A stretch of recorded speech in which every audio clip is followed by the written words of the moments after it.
why your 401 is probably doomed and how to fix it. Hey everyone, welcome back to the channel. Today we're diving into something that affects millions of people in America. Your 401. You know that retirement savings plan your employer sets up for you? Yeah, that one. Well, I'm sorry to say, but your 401 is probably doomed. If you're not careful, it could leave you with way less than you think when you retire. Don't panic just yet. In this video, we're not just going to tell you what's wrong with the 401. We're going to show you how to fix it. If you want to retire comfortably, you need to understand these problems and take control now. So, stick around until the end to learn how to save your 401 and maximize your retirement savings. Why your 401 is doomed? Let's start with the first issue: low contribution limits. In 2025, the IRS allows you to contribute a maximum of $22,500 to your 401. Now, $22,500 sounds like a lot of money, right? But here's the problem. The median American family's retirement savings is nowhere near that. The reality is, in order to maintain your lifestyle during retirement, you're going to need to save a lot more than $22,500 a year. Even with a healthy 7% return, you'd have about $1.5 million after 30 years. Sounds nice. But with inflation, healthcare costs, and unexpected expenses, that amount will likely only last a fraction of your retirement. So let's face it, you need to find a way to contribute more or invest smarter to ensure you're comfortable in retirement. The hidden dangers: fees, and more fees. Next up, fees. And here's the kicker. These fees are probably eating into your savings more than you realize. A typical 401 plan charges management fees, administrative fees, and various other costs. They might seem small at first, but they add up. Over the years, these fees can take a massive chunk out of your retirement savings. Let us say you reinvested in mutual funds with an expense ratio of just 1%. It doesn't sound like much, but over 30 years, that can cost you tens of thousands of dollars in lost returns. If you had a low-cost index fund instead, you could be saving that money. And in some cases, fees can even reduce your investment returns by 20% or more over the life of your plan.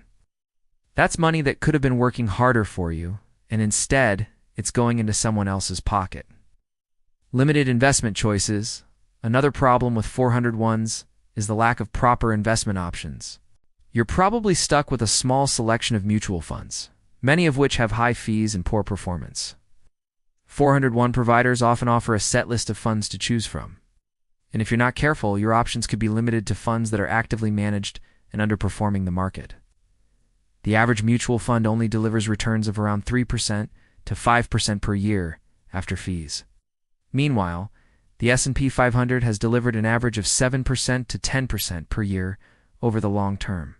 The problem? Many 401 plans don't give you easy access to low-cost, high-performing funds. If you're stuck with high FI funds, your retirement savings may not grow as fast as you need them to. Taxes and penalties. A bigger bite than you think now. Let's talk about taxes. When you contribute to a 401, you get a tax break up front. But the problem is, when you withdraw that money in retirement, it's taxed as regular income. So, if you're in a higher tax bracket when you retire, you could be paying a significant amount in taxes on your withdrawals. This means that while your 401 might look good on paper, you could be losing a big chunk of that money when you actually need it. On top of that, if you take money out before age 59 and a half, you'll face a 10% penalty on top of the taxes. Your 401 is locked in. If you're trying to access that money early for an emergency or to fund something important, you're going to pay a heavy price. The money you think you can count on could be far less than you expected, especially if you face a tax hike down the road. How to fix your 401 now that we've identified the problems? Let's talk about solutions. How can you actually fix your 401 and make sure it works for you in the long term? 1. Max out your contributions. First, if you can afford it, try to max out your 401 contributions every year. That might mean cutting back on expenses in other areas, but it's essential for building a solid nest egg. Maxing out contributions will help you build your retirement savings faster, especially if you're in your 20s or 30s, even if you can't contribute the full amount right now. Increase your contributions over time as you get raises or promotions. If you're over 50, take advantage of the catch-up contributions to save even more. The more you put in, the more compound interest can work its magic on your portfolio.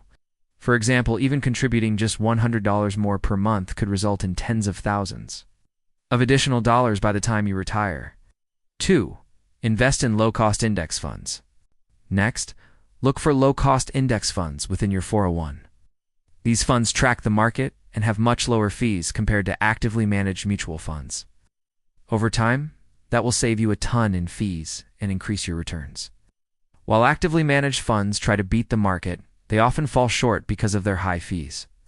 Index funds simply track the market, and over time, they generally perform better because they have lower fees and offer steady returns. By choosing low-fee options like an S&P 500 index fund, you're essentially putting your money in the hands of the broader market. Growth, without the risk of being stuck in underperforming investments. 3. Consider a Roth 401 option if your employer offers it. Consider contributing to a Roth 401. With a Roth, you pay taxes on your contributions now, but your withdrawals are tax-free when you retire. This can be a game changer if you expect to be in a higher tax bracket later on.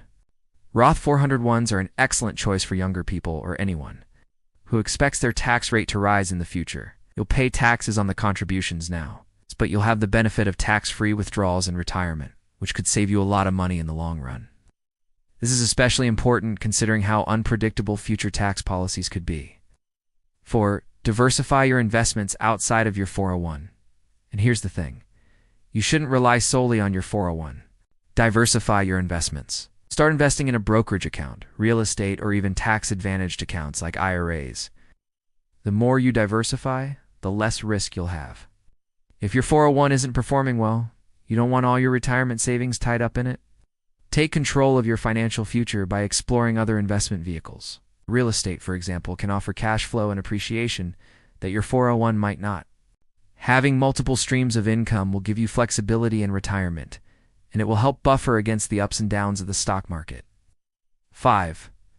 Regularly review your 401 and rebalance your portfolio finally. Make sure you regularly review and rebalance your 401. The market changes, your life changes, and your investment needs change too. By keeping an eye on your 401, you can adjust your strategy as needed.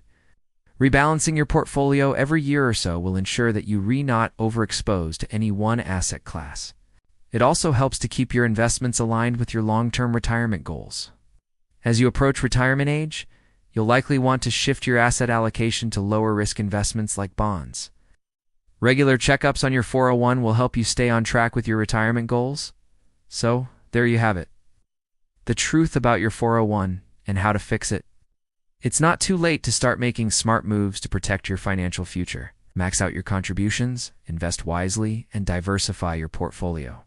You've got the power to ensure your retirement is secure. If you found this video helpful, hit that like button, leave a comment with your thoughts, and of course, subscribe to the channel for more financial tips and strategies. Thanks for watching, and I'll see you in the next one.